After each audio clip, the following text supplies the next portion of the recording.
Welcome to the Salmon Runs YouTube. Enjoy the video. You start by securing a rollback. Create a system restore point and note your admin credentials so you aren't blocked mid-update.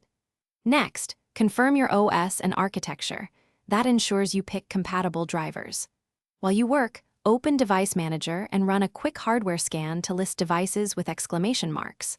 Once done, visit the PC or component maker and download the latest signed drivers for those devices, saving installers to a dedicated folder for the next step. Begin with foundational components. Install chipset and firmware packages first because they affect device enumeration. After that, update graphics, audio, and network drivers in that order to prevent dependency issues. Use Device Manager's Update Driver Path and point it to your downloaded folder, choosing the Manual Browse option to avoid wrong matches.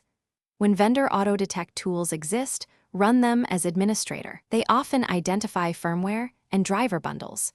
Make sure to reboot between major driver groups to let kernel modules load cleanly.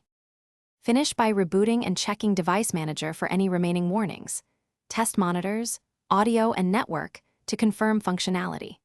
If you encounter crashes or regressions, immediately use Device Manager's rollback driver or revert to the restore point you created earlier.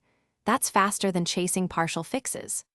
Once stable, run Windows Update to pick up compatible driver patches and use system information to record driver versions for future reference. One key tip: if a driver